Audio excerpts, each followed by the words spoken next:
Hi, boys and girls. It's Miss Baker back with a grammar lesson on capitalization. We're going to review our capitalization rules, talk about the worksheet, then we're going to talk about some nouns, and you're going to go on a scavenger hunt at home. I'm going to go on one in the school, and we're going to write down some nouns. So let's look first at our mince chart. Remember to capitalize your mince. The M stands for months. The I stands for the letter I. N stands for names. That's names of people, places, and things. The T stands for titles, and the S stands for the start of a sentence. So let's think about that while we're doing the Captain Capitalization page. The directions say, Captain Capitalization thinks he knows all the rules for capitalization. Proofread his letter below, and then on the lines below the letter, tell the captain which rules he still needs to learn. So let's look at his letter. It says, Dear Mary, oh, how I miss you and the family. I am writing to tell you that I am somewhere sailing on the Pacific Ocean in search of treasure. When I find this treasure, I will return home to you in England. Love, Captain Pete. So let's go through our letter and find what words need to be capitalized. I see one at the very beginning, the M in Mary, because people's names need to be capitalized. In the first sentence, you need to capitalize the first letter of the first word. We see the letter I. We know that we need to capitalize it, so everywhere I see the lowercase I, when I'm naming myself, I need to remember to capitalize it. Another word that needs to be capitalized is Pacific Ocean, because that is a specific place. It's the name of a geographic location. It's the specific place. So we need to capitalize Pacific and Ocean. And also England. And of course, at the very end, we need to capitalize Captain Pete's name. So let's remind Captain Pete of the capitalization rules we have learned. So you capitalize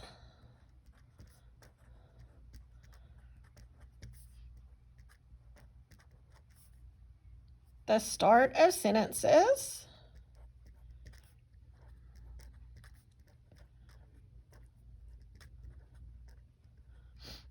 Oh, let's make a ran out of room. So you capitalize the start of sentences. You capitalize I when you're talking about yourself, when you're naming yourself. You capitalize people's names.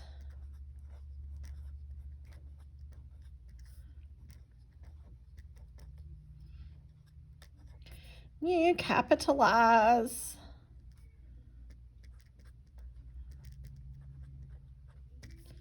geographic places.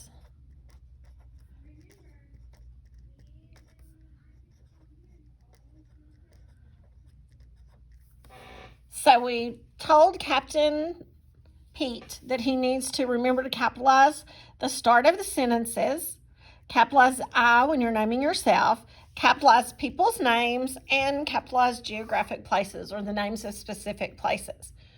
So those are the rules that Captain Pete needs to observe and that you need to observe too. And remember, your mince chart, months of the year, also days of the week, the letter I, names, titles of books and movies, magazines, and the starts of sentences. Good job. Now, take out your noun page for your scavenger hunt. So you're going to scavenger hunt at home. So when you're doing places, you might have to get a little creative, like your backyard or your driveway, your kitchen, bathroom. All of those would be examples of places in your home. So I'm here at school, so I am going to give you some examples of some nouns here at school. So an example of a person would be a teacher or a student.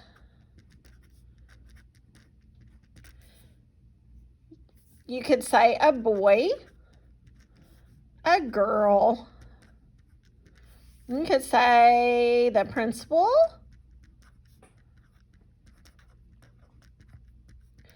You could say the janitor, the custodian, the person who helps keep our school building clean. So these are some examples of common nouns naming people: teacher, student, boy, girl, principal, janitor. Now, if we were going to write proper nouns, we would write their name.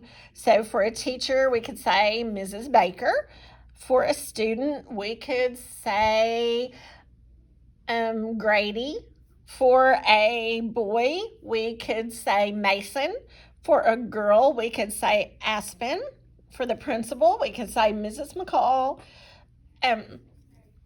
and so on. So you get the idea. That would be for proper nouns, but we're just naming common nouns. So let's talk about places. We're going to do the same with places. We're going to name some common noun places. So one could be your classroom. That would be a place in your school. The library. That would be another place in your school. The cafeteria. That would be another place. Let me think. Can you think of anywhere else? Where's y'all's favorite place to go? I know everybody likes to go to recess, so we could say playground. And someone where no one wants to go, especially if they're in trouble, is the office. And let's think, where is another place that we could add? What about the gym? The gym would be another place. So those are all examples of places found in or around our school building. Now let's think about some nouns that name things. Looking around the classroom, I see a board, desks, chairs, book, a pencil,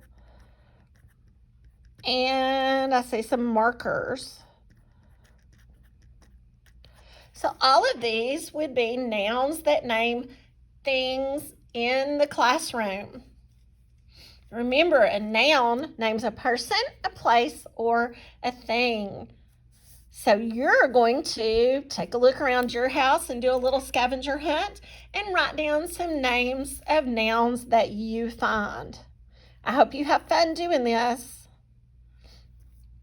All right, we're going to move on to our writing.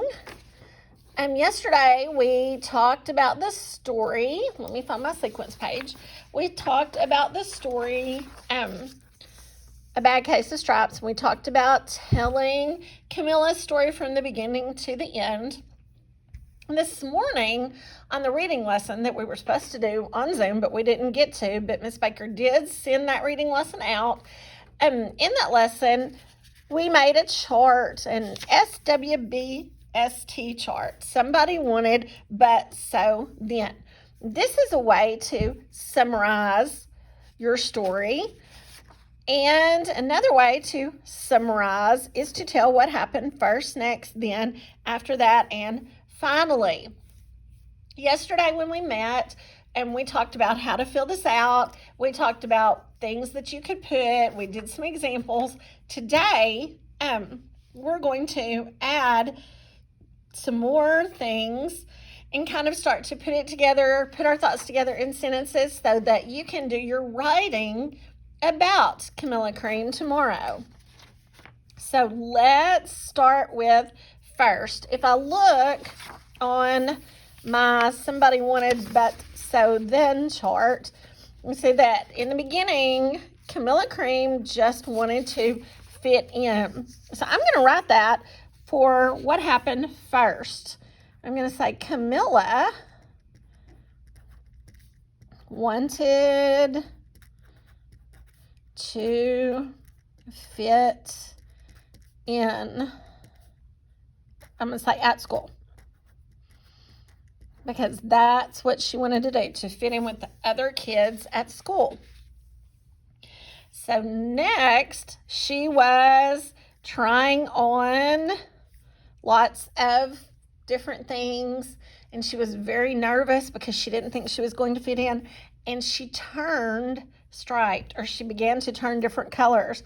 So next, we could say she was very nervous and began to break out in stripes, or you could say change colors.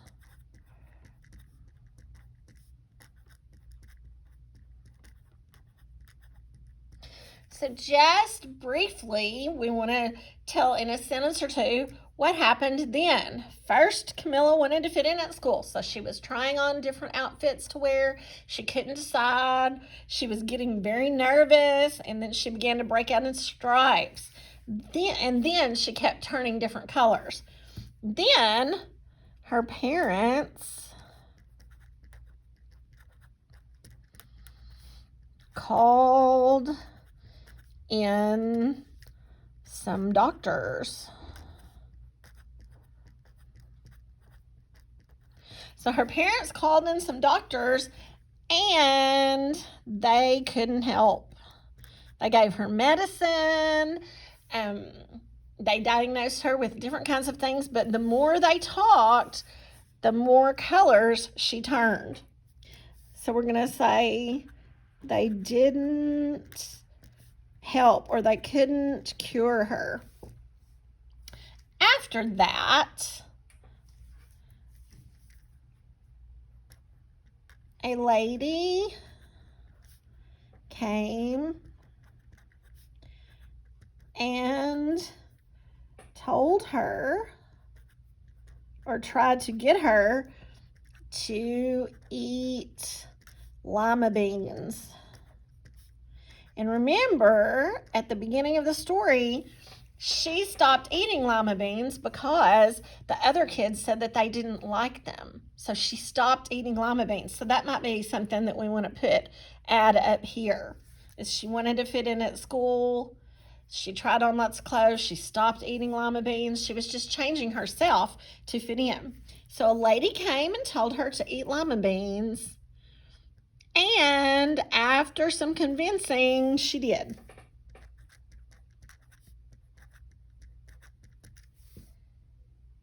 So finally, that means at the very end, after she ate the beans, whoops, Miss Baker's trying to write a B. After she ate the beans, she was cured.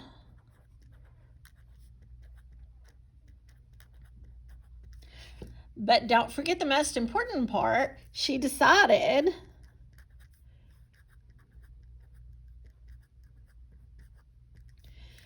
to always be herself.